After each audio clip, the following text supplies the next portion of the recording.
Amém. Graça e paz. Vamos começar nessa noite, nossa segunda noite da Semana Profética no livro de Tiago, amém? Mas antes de começar, vamos orar, vamos agradecer ao Senhor por esse dia, por esse momento precioso na presença do Senhor, amém? Senhor, meu Deus e meu Pai, obrigado, Jesus, obrigado por esse momento, Pai, que eu considero tão precioso, Pai, estarmos na Tua presença, Pai. Estarmos aqui, Pai, na nossa casa, Pai, a engrandecer o Teu santo nome, Pai. Que através, Pai, da Tua palavra, do Teu amor, Senhor, o Senhor venha, Pai, chegar a cada lar, Pai, a cada família nessa noite, Pai. Toma a vida de cada um nas Tuas mãos, Senhor. Nesse momento, Pai, qual Tu tem separado, Pai, para que cada um de nós, Pai, possa ali, Pai, fazer a diferença como família, Pai. Porque só o Senhor sonda, só o Senhor conhece, Pai, a cada coração, Jesus. Eu te clamo nessa noite, Espírito Santo de Deus, que o Senhor possa visitar, Pai, entrar no lar, Pai, de cada irmão do ministério, Pai, de cada família, Pai, que está nos vendo nessa noite, nos ouvindo, Pai, nos assistindo, Pai. Eu te clamo, Espírito Santo de Deus, Pai, que o Senhor abençoe, Pai, abençoe a cada família, Pai. Em nome de Jesus eu já te agradeço, Pai. Eu já te agradeço, Pai, porque eu sei que esses dias, Pai, têm sido dias, Pai, de nós refletirmos, Pai, sobre a Tua palavra, Pai, sobre o Teu amor, sobre a Te servir, Senhor. Em nome de Jesus, Paizinho. Obrigado, Jesus, obrigado porque até que o Senhor tem nos ajudado, Pai. Até que o Senhor tem nos sustentado, até que o Seu socorro tem chegado todos os dias, Pai, na nossa casa, Pai, na nossa vida, na vida da nossa família, Pai. Toma cada um nas Tuas mãos, Senhor, em nome de Jesus, Paizinho. Obrigado, Senhor, obrigado. Graças e paz, queridos, boa noite. Que essa palavra hoje possa trazer ensinamento, trazer correção na minha vida, na sua vida, porque eu sei que o Senhor, Ele quer justamente gerar isso na nossa vida. Amém? Já vai abrindo sua Bíblia aí no livro de Tiago, capítulo 2, que hoje nós vamos aprender um pouco mais. Hoje é terça-feira, segundo dia da Semana Profética, e com certeza o Senhor mais uma vez vai nos surpreender, vai falar um pouco mais. Eu sei que talvez você já tenha lido Tiago não sei quantas vezes na sua vida, mas vamos meditar mais uma vez, amém?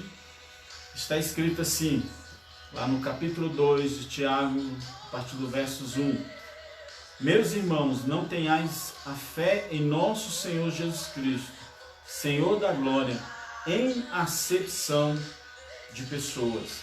Se, portanto, entrar na vossa sinagoga, na vossa igreja, algum homem com anéis de ouro nos dedos, em trajes de luxo, e entrar também algum pobre andrajoso e trajardes com diferença, e que tem os trajes de luxo, e lhe disseste, tu assenta aqui em lugar de honra, e disseste ao pobre, tu fica ali em pé, ou assenta-te aqui abaixo do estrado dos meus pés, não fizestes distinção entre vós mesmos, e não vos tornastes juízes, não vos tornastes juízes, tomando de perversos pensamentos? Ouvi, meus amados irmãos, não escolheu Deus os que para o mundo são pobres, para serem ricos em fé e herdeiros do reino que Ele prometeu aos que o amam? Entretanto, vós, outros, menosprezastes o pobre. Não são os ricos que vos oprimem, e não são eles que vos arrastam para tribunais? Não são eles os que blasfemam o bom nome que sobre vós invocado? Se vós, contudo, observais a lei régia, segundo a Escritura, amarás ao teu próximo como a ti mesmo, fazeis bem? Se todavia fazeis acepção de pessoas, cometeis pecado, sendo arguido pela lei como transgressores. Pois qualquer que guarda toda a lei, mas tropeça em um só ponto, se torna culpado de todos. Porquanto aquele que disse, não adulterarás, também ordenou, não matarás. Ora, se não adulteras, porém matas, venha a ser transgressor da lei. Falai de tal maneira procedei, como aqueles que hão de ser julgados pela lei da liberdade. Porque o juízo é sem misericórdia para com aquele que não usou de misericórdia. A misericórdia triunfa sobre o juízo. Aleluia. A fé sem obra ela é morta. Meus irmãos, qual é o proveito se alguém disser que tem fé, mas não tiver obras? Pode, acaso, semelhante fé salvá-lo?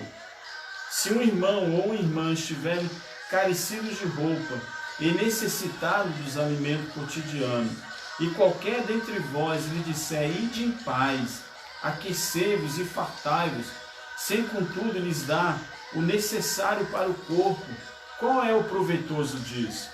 Assim também a fé, se não tiver obras, por si só está morta. Mas alguém dirá, tu tens fé e eu tenho obras, mostra-me essa tua fé sem as obras, e eu com as obras te mostrarei a minha fé. Crês tu que Deus é um só?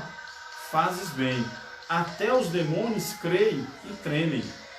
Queres, pois, ficar certo, ó homem insensato, de que a fé sem as obras é inoperante. Não foi por obras que Abraão, nosso pai, foi justificado quando ofereceu sobre o altar o próprio filho Isaque? Vês como a fé operava juntamente com as suas obras. Com efeito, foi pelas obras que a fé se consumou. E se cumpriu as Escrituras, a qual diz, ora, Abraão creu em Deus, e isso lhe foi imputado para a justiça, e foi chamado amigo de Deus. Verificais que uma pessoa é justificada por obras, e não por fé somente. De igual modo, não foi também justificado por obras a meretriz Raabe, quando acolheu os emissários e os fez partir por outro caminho? Porque assim como o corpo sem espírito é morto, assim também a fé sem obras é morta. Amém, queridos? Então Tiago aqui, ele, mais em um capítulo, ele está nos dando um ensinamento muito importante. Eu quero compartilhar aqui rapidamente com você alguns princípios muito valorosos que são importantes para a nossa fé. Tiago, ele aborda mais uma vez sobre a questão da fé no capítulo 2. E nós vivemos um tempo que nós estamos sendo provados na nossa fé. E a fé é algo muito importante nos nossos dias, porque, como já disse, sem fé é impossível agradar a Deus. A fé, ela tem que ter resultado. Ela tem que ter uma materialidade, essa é a verdade. E para nós alcançarmos essa materialidade, ela tem que ser prática. A prática e a palavra ela tem que ser praticada. A fé, ela também tem que ter um resultado. O fruto, ele tem que ser o resultado daquilo que eu tenho como fé. E o Tiago, eu acho ele interessante que hoje nós estamos falando sobre fé. A fé mostrada, a palavra-chave, tema da nossa semana profética de março é isso, a fé mostrada. Eu falo que tenho fé, mas eu tenho que mostrar que eu tenho fé. Não adianta falar, eu tenho fé. Eu tenho fé em Deus, então eu tenho que mostrar que eu tenho uma fé em Deus, e essa fé em Deus, ela vai ter um resultado. E o título de hoje, do segundo dia é: quem é o teu próximo? Quem é o teu próximo? E Tiago começa já falando sobre essa temática. Se entra um rico dentro da igreja, um pobre, quem é que você vai atender primeiro? De que forma você vai tratar? Qual é o tratamento que você dá para o rico e para o pobre? E nos faz pensar nos dias de hoje. E justamente nesses dias em qual nós estamos vivendo, de relacionamentos, né? Como nós estamos nos relacionamentos com as pessoas. Eu vi alguns posts hoje que estão se colocando, né? De isolamento. Mas e as pessoas que estão lá fora? As pessoas que não têm onde morar, que não têm onde dormir, as pessoas que moram na rua, como elas vão se isolar? E eu fiquei pensando hoje o dia todinho sobre isso. E eu vou confessar para você, eu fiquei com uma vergonha. E essas pessoas, como é que elas vão se isolar? O que elas estão comendo? Eu estou debaixo de um teto, eu tenho que comer, eu tenho que vestir. Que evangelho é esse que nós estamos vivendo? Estamos muito preocupados conosco, orando por nós. Mas e essas pessoas?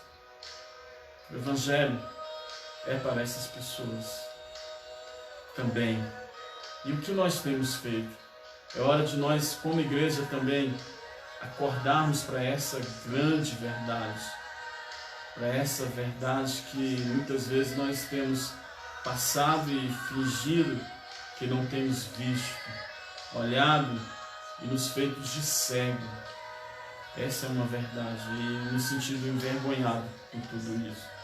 Tiago, ele argumenta contra o favoritismo e a fala da necessidade das boas obras. Ele apresenta 3 princípios de fé. O compromisso é uma parte essencial da fé. A fé sem compromisso, ela não é fé. Então eu tenho que ter compromisso. Você não pode ser um cristão simplesmente afirmando as doutrinas corretas ou concordando com os fatos bíblicos. Você tem que ter compromisso com tudo isso. Você deve comprometer a sua mente e o seu coração com Jesus Cristo. E o segundo ponto que ele aborda com essa questão é as ações corretas são subprodutos naturais da verdadeira fé. Então, assim, eu tenho fé, então eu tenho que ter uma ação correta. Um cristão genuíno terá uma vida mudada. Tem muita gente que fala que tem fé, mas não tem a vida mudada. Mas como mudar a vida? Essa mudança ela é cotidiana, todos os dias, a todo momento, a toda hora, a todo instante. E isso é possível, sim, é possível. O terceiro ponto é uma fé sem obras. Não faz qualquer bem a ninguém. Então eu falo que tenho fé, mas eu não tenho essa obra dessa fé, então eu não estou fazendo bem a ninguém. Então para que eu tenho fé? Por que eu tenho fé?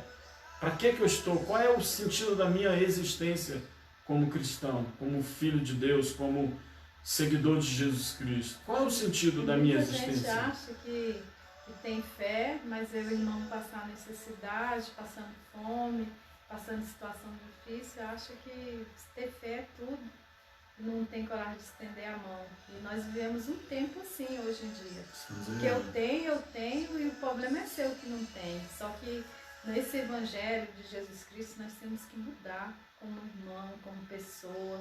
Porque não adianta eu falar que tenho fé e não tenho coragem de socorrer aquele que necessita. E nesses tempos mais difíceis nós temos visto isso. Quanto ao egoísmo, principalmente a gente vê no supermercado as pessoas desesperadas para pegar tudo. E seu irmão, aquele que vai ali, não tem mais o que ele pegar, porque você já pegou, correu, comprou tudo. A gente pensa muito somente na gente, não pensa nas pessoas. Esse evangelho ele tem que mudar, não é um evangelho só falado, é um evangelho vivido, que hoje em dia nós crentes, nós que cremos no Senhor, que somos filhos de Deus, precisamos viver esse evangelho da verdade. A verdade qual muitas vezes ela dói, ela toca no profundo. Mas não adianta eu dizer que eu tenho fé e eu não faço aquilo que o Senhor deve fazer. Senão se torna uma fé inútil. Para que você tem fé se não vai haver mudança? E eu fico pensando, é o pós tudo isso que nós estamos vivendo. Como vai se tornar? O que isso vai sendo gerar? Eu creio no poder de Deus, mas tudo isso que está acontecendo, como é que vai se tornar daqui para frente? Como nós vamos equalizar tudo isso?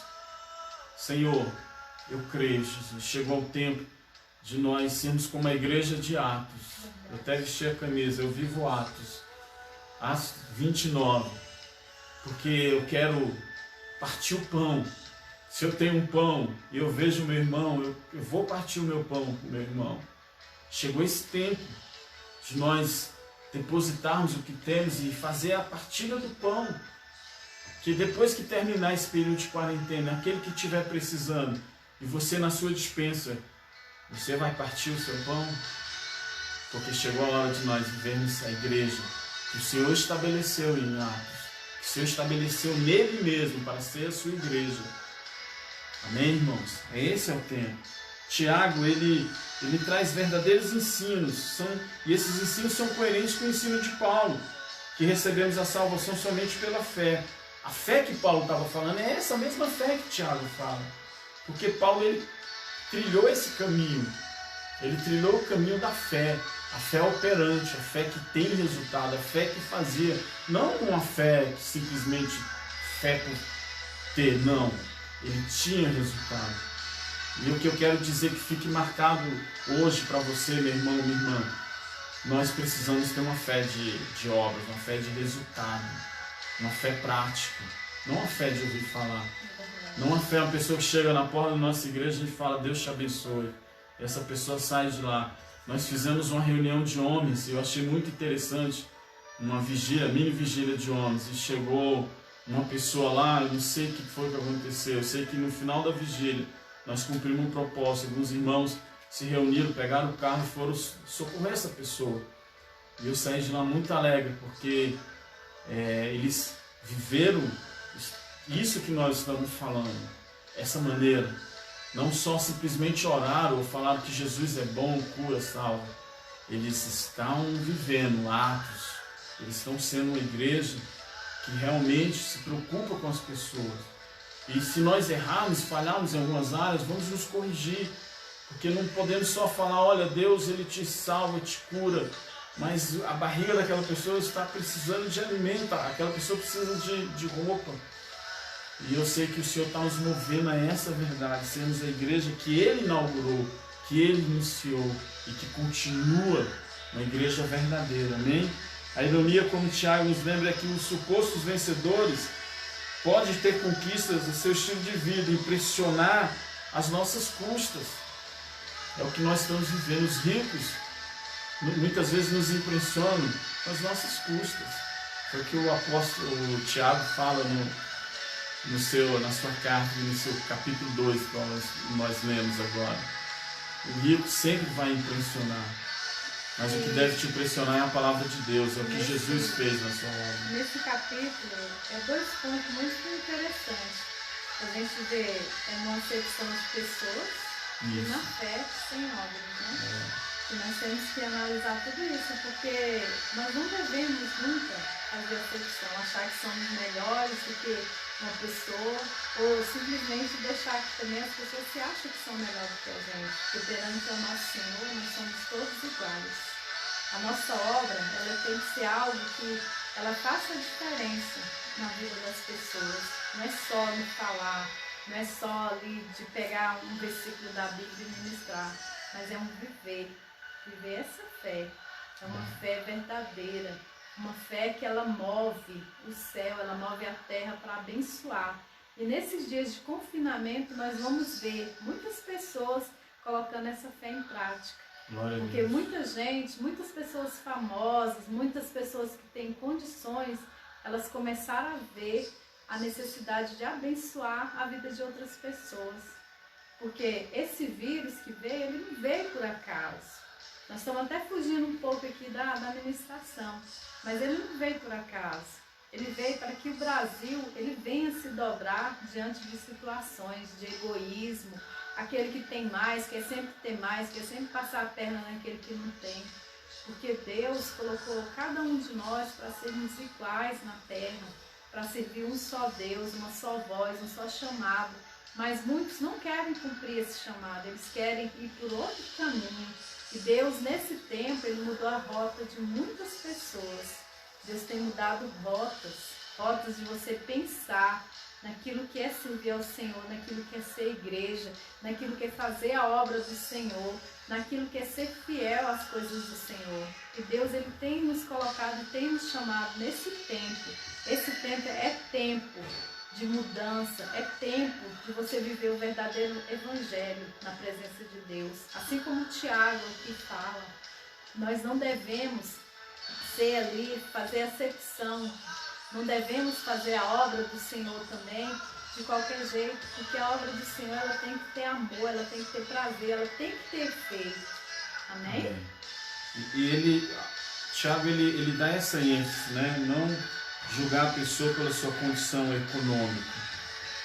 E eu confesso que até certo tempo a gente via muito isso dentro das igrejas, e eu sei que o Senhor está mudando essa rota. O discurso está mudando. Está mudando em nome de Jesus, graças a Deus. Por quê? Porque até então, às vezes, a pobreza incomoda. Por que a pobreza incomoda? Será que não é o Senhor que é o dono da igreja? Será que é o Senhor que nos sustenta a igreja? É Ele que sustenta. É o Senhor. Muitas vezes a pessoa quer atrair um rico para a igreja para manter a igreja. Quem que mantém a igreja? Não é o Senhor? Não é o Senhor que cuida da igreja? Não é o Senhor que sustenta a igreja? Não é o Senhor que faz a igreja crescer? Não é o Senhor que dá o crescimento da igreja, queridos? Muitas vezes queremos que a pessoa rica venha juntar a nossa igreja, que ajude a sustentar financeiramente. Todos esses motivos são egoístas, são motivos egoístas, originando uma visão de superioridade. Quem é superior? O rico é superior ao pobre? Será que Deus olha as pessoas dessa forma? Por que nós devemos olhar as pessoas dessa forma? Então, sabe, então Tiago está mostrando isso, está dando esse entendimento. Nós precisamos, se dissermos que Cristo é o nosso Senhor, então devemos viver como Ele exige. Olha que Tiago não está falando que nós devemos ser pobre ou rico, ele está falando sobre comportamento, como nós devemos nos comportar como cristão. Ele não está falando que a gente deve ser pobre, ou não é isso, mas não acepção de pessoas. E olha, eu quero colocar aqui, ele está falando de um ponto, mas nós fazemos acepção de tantas pessoas, até por cor de pele. Não, o cristão não faz isso, faz, querido. Faz por tantas outras coisas que eu não quero entrar aqui no mérito, sabe? Tanta acepção no modo geral. Vamos refletir sobre isso, sabe? Eu já vivenciei isso dentro do Evangelho. É ruim saber disso. Dói isso na alma, ver pessoas sendo colocadas de canto porque ela tem uma voz melhor do que a outra, ou é alta, baixa, cor. Jesus não fez isso. Ele não ensinou a igreja a ser dessa forma. A igreja ela não pode se comportar dessa forma. Devemos estar de braços abertos, sermos acolhedores. Somos a imagem e semelhança de Deus na terra. Somos luz e sal, e o Senhor quer nos usar. Se não estamos iluminando, para nada servimos. Se não estamos salgando, só para sermos pisados. Então, o Senhor está virando uma chave na nossa vida, nesse tempo. E essa chave já começou. E essa chave virou na tua vida, na minha vida. Em nome de Jesus. Amém? É isso que Deus quer mudar. É isso que o Senhor está mudando na nossa vida, na sua vida. É isso que o Senhor está promovendo de uma forma sobrenatural, em nome de Jesus. Amém, queridos? Essa palavra que eu queria liberar sobre a sua vida nessa noite, na sua vida, na minha vida, em nome de Jesus Cristo. Aleluia. Glória a Deus. Que o Senhor possa derramar sobre a tua casa esse entendimento. Que você ame mais. Que a bênção do Senhor esteja sobre a tua vida. Em nome de Jesus. Amém? Mais uma vez eu queria te pedir nessa noite que você colocasse a mão no seu coração e você fizesse uma oração ao Pai nessa noite. Se você se identificou com essa palavra em qualquer momento na sua vida, você já colocou alguém de lado porque você olhou atravessado por uma ou outra situação, você pedisse perdão ao Senhor nessa noite. Você falasse com o Senhor me perdoa. E se um dia você pudesse se encontrar com essa pessoa, você pedisse perdão para ela. O Senhor quer gerar quebrantamento no nosso coração. O Senhor quer gerar transformação. O Senhor quer gerar reestruturação na nossa vida. Amém? Pai, nós queremos te agradecer, Deus. Obrigado por tudo e todas as coisas, Deus. Por tudo que o Senhor tem feito, Deus. Que essa palavra possa alcançar vidas, ó Pai, gerar mudança. Mudança total, Senhor. Não só em mim, mas em todas as pessoas que essa pregação, essa palavra foi ministrada nessa noite, Deus. Nos perdoa por todas as nossas falhas, todos os nossos pecados, ó Pai. Em nome de Jesus. Obrigado por essa semana profética, por essa palavra de hoje, Deus.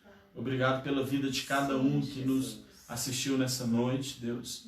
Meu Deus, que possa, Senhor, entrar, ó Pai, como uma chama, como ó Pai, um poder, Senhor, que somente o Senhor pode gerar na vida de cada um, Deus. Obrigado por essa noite, Deus, que o Senhor nos deu a condição. O Senhor conhece o nosso coração.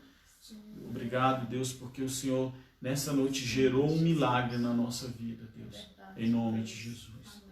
Amém. Amém.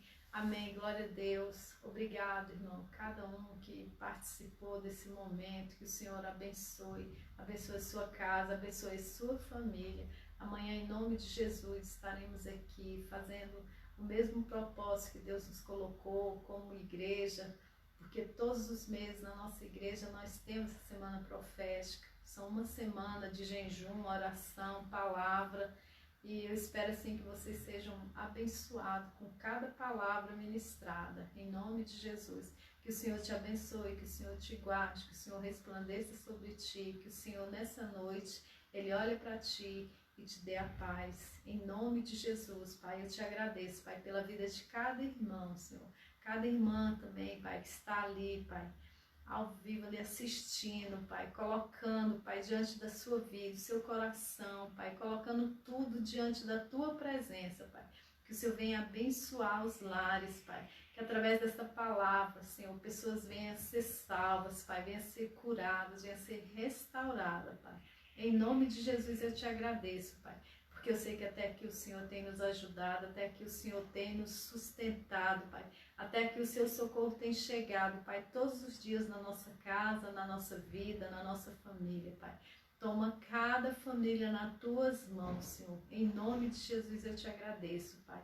Cada povo, Pai, que se chama pelo teu nome, Senhor. Que eles venham ser honrados, que venham ser abençoados, Pai. Que nenhuma praga, Pai, nenhum mal se suceda sobre a tua casa, sobre a tua vida, sobre a tua família.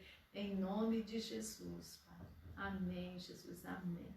Daqui a pouco, às 21 horas, nós estaremos orando mais uma vez pela tua família, pela tua casa, em nome de Jesus. Amém. Amém. Deus abençoe. Amém.